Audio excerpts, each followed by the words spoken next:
cette nouvelle édition que je suis ravie de vous présenter. Sans plus tarder, les titres de votre journal. Les acteurs de l'écologie récompensés ce week-end à l'occasion de la conférence annuelle de la mission pour la transition énergétique qui s'est tenue au Yacht Club. Pierre Kassiraghi et Boris Herman souhaitent partager avec la jeune génération leurs actions en matière de lutte contre les changements climatiques.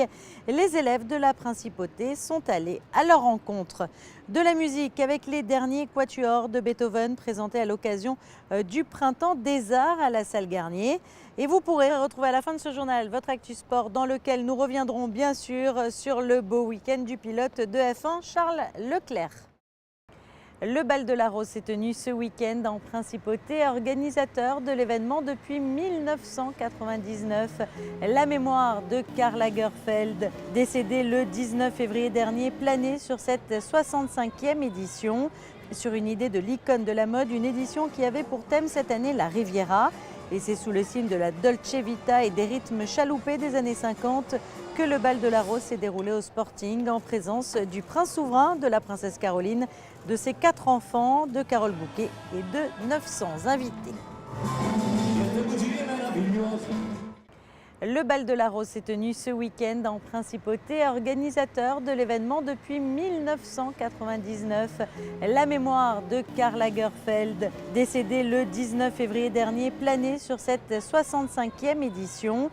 Sur une idée de l'icône de la mode, une édition qui avait pour thème cette année la Riviera. Et c'est sous le signe de la Dolce Vita et des rythmes chaloupés des années 50 que le bal de la Rose s'est déroulé au Sporting en présence du prince souverain, de la princesse Caroline, de ses 4 enfants, de Carole Bouquet et de 900 invités. Revenons pour débuter ce journal sur l'un des événements phares de la fin du mois de mars, la conférence annuelle de la mission pour la transition énergétique. Elle avait lieu en présence du souverain et a notamment permis de récompenser les acteurs du monde de l'écologie. Le reportage de Sandrine Nègre. Le dynamisme se poursuit et s'amplifie, comme en témoigne le nombre croissant d'acteurs de la transition énergétique dont vous faites peut-être partie. Aujourd'hui, plus de 700 signataires sont ainsi liés au fameux pacte. Pour la 3e année consécutive, j'ai le grand plaisir de vous accueillir dans cette salle du Yacht Club de Monaco pour parler d'un sujet très important, la transition énergétique. Je vous remercie de votre présence qui montre l'intérêt de notre communauté sur cette thématique qui porte l'évolution de notre société vers le zéro carbone, une société qui soit aussi plus agréable à vivre et surtout plus saine et moins polluée. Il nous faut aller 4 fois plus vite ensemble. Nous avons besoin de chacune et de chacun d'entre vous au quotidien.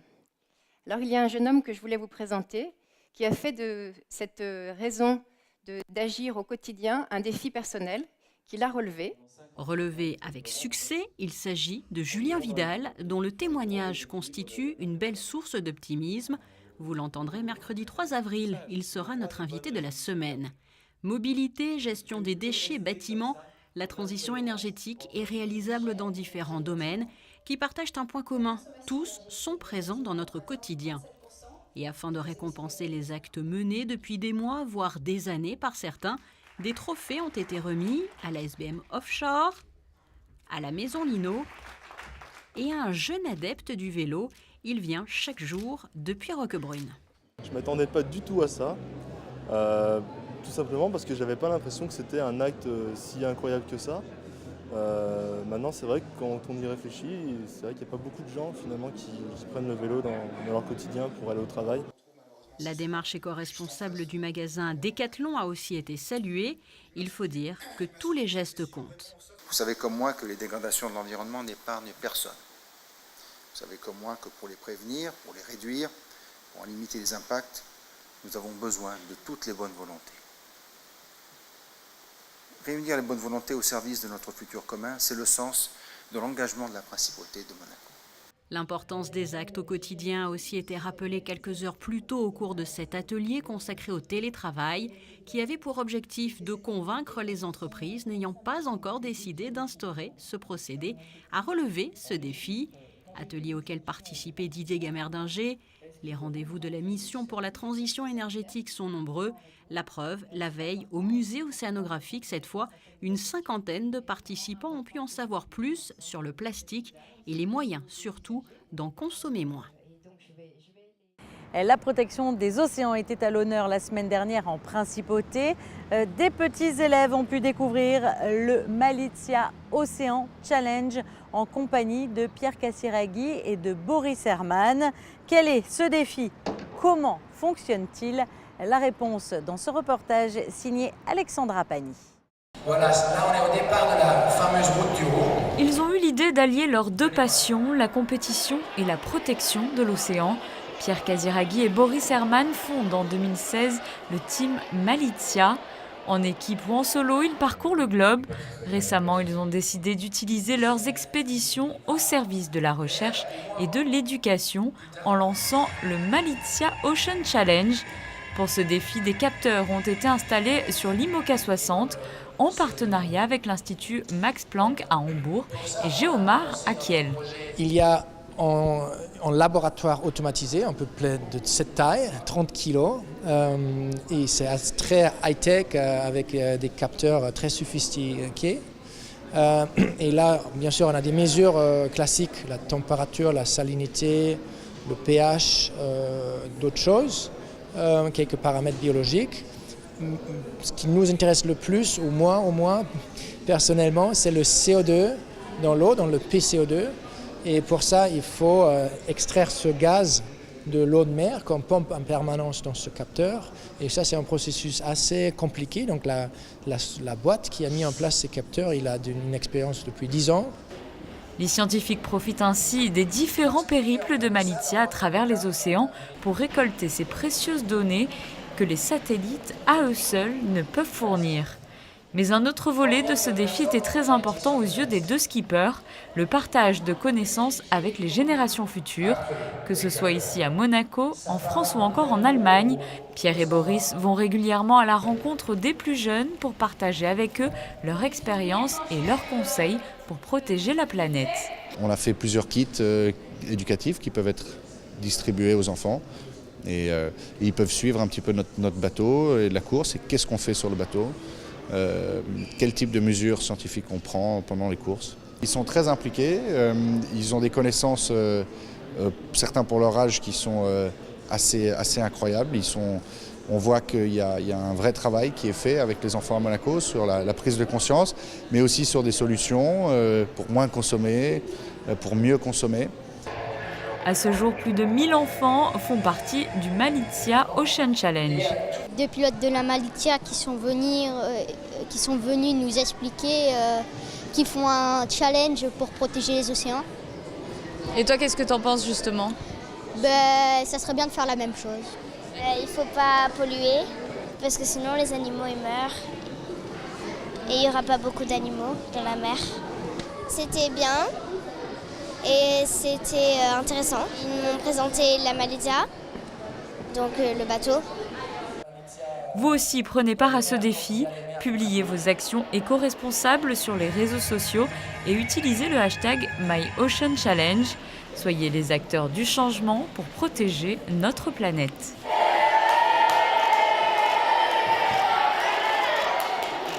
La salle Garnier a accueilli ce samedi le Printemps des Arts pour le dernier concert consacré au quatuor de Beethoven avec le quatuor Capuçon et bien sûr en ouverture une pépite musicale de Maurizio Kagel, le reportage de José Sacré.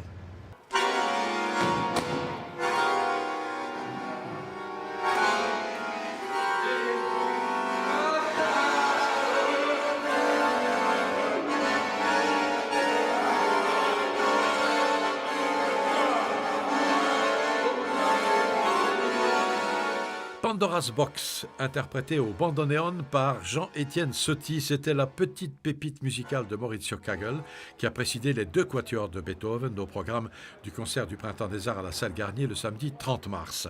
Ces quatuors étaient le quatuor numéro 16, créé après la mort de Beethoven, et le quatuor numéro 14, qui avait surpris ses interprètes à l'époque et désarçonné le public qui n'avait pas très bien compris Marc Monet. Beethoven c'est un révolutionnaire permanent. Donc, à chaque fois qu'il produit une œuvre, il y a quelque chose de profondément nouveau. Et donc, il déstabilise en permanence. Et même les interprètes aujourd'hui, je parle avec tous nos interprètes magnifiques qui font ces quatuors, me disent « quelle musique !»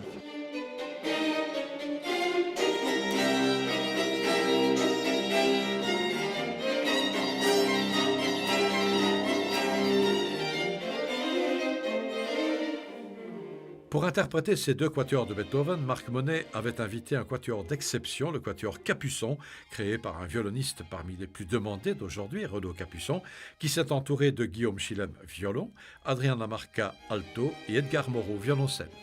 Renaud est quelqu'un qui est un homme curieux. C'est un homme qui... Alors il y en a qui disent qu'il est boulimique. À mon avis, ce n'est pas du tout le mot qui lui convient. C'est quelqu'un qui a envie de faire énormément de choses. Donc il est vivant, il est extrêmement vivant. Donc il a fait de la musique de film, il fait plein de choses, quoi. Et donc il a décidé, parce que la musique de chambre c'est quelque chose de tellement fort pour le musicien, qu'il a décidé de constituer un quatuor. Et il fait entre ses concerts multiples du quatuor. Voilà, et entouré évidemment d'amis qui ne sont pas non plus des musiciens de seconde zone, qui sont de grands artistes. Il a choisi, comme vous l'avez remarqué certainement, il a choisi des gens beaucoup plus jeunes que lui. Et ça, c'est très étonnant. C'est-à-dire que, comme il me l'a dit, il a besoin de ça. Il a besoin d'avoir des gens qui ont 20 ans de moins que lui. Et donc, probablement, quelque part, il ne me l'a pas dit, mais quelque part, qui le stimule.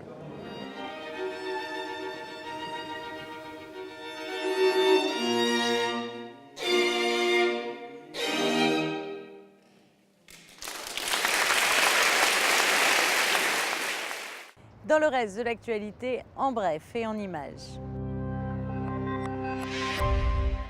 Nous débutons cette série toute image avec la soirée dansante donnée samedi soir au Twiga. Une large place a été laissée à la musique sous toutes ses formes et une grande tombola a également été organisée. Toutes les sommes récoltées à l'occasion de cet événement ont été reversées à l'association Fight-Heads Monaco, présidée par la princesse Stéphanie, dont les enfants, Louis et Camille, étaient présents. Vous le voyez sur ces images, 4 000 € ont été remis, qui viennent s'ajouter aux 25 000 récoltés depuis 5 ans qu'est organisée cette soirée. Le Soleil de Naples est venu jusqu'à Monaco samedi soir à l'église Saint-Charles où a été donné un concert au profit de la campagne de carême du diocèse destiné à récolter des fonds pour aider à équiper une école chrétienne de jeunes filles à Kirkouk en Irak. 3 ténors italiens de l'Opéra de Monte-Carlo, accompagnés par la pianiste Pauline Descarmes, se sont produits. Le Centre scientifique de Monaco, le CHPG et l'AMPA viennent d'organiser une conférence portant sur le fonctionnement du cerveau et les maladies du système nerveux. 2 experts en la matière sont intervenus pour présenter au grand public et aux professionnels de la santé les derniers travaux en la matière, à l'heure où, avec le vieillissement de la population, le nombre de personnes souffrant de maladies neurodégénératives ou d'autres formes de démence est en constante augmentation. La fête nationale grecque a été célébrée jeudi soir en présence de très nombreuses personnalités de la principauté. L'occasion pour l'ancien consul honoraire de Grèce, Panayotis Touliatos, de transmettre le témoin à son successeur, Petros Machas. Passons à présent en revue votre carte météorologique pour les jours à venir. Après de nombreuses et belles journées, l'heure est malheureusement à une dégradation du temps. La grisaille est de retour et la journée de mardi ne sera donc plus ensoleillée, même si le temps restera sec. Mercredi, alternance de pluie et d'éclaircies, les températures chuteront. Il fera 10 degrés au lever du jour et 13 degrés seulement au meilleur moment de la journée. Jeudi, la pluie cessera en milieu de journée mais laissera la place à un temps très nuageux. Vendredi, le soleil fera de belles percées mais cela ne sera que de courte durée puisque le week-end marquera le retour du mauvais temps avec des pluies possibles samedi et dimanche. Retrouvez à présent Fabien Bonilla pour votre Actu Sport. Il reviendra sur le beau week-end de Charles Leclerc. À très bientôt sur Monaco Info.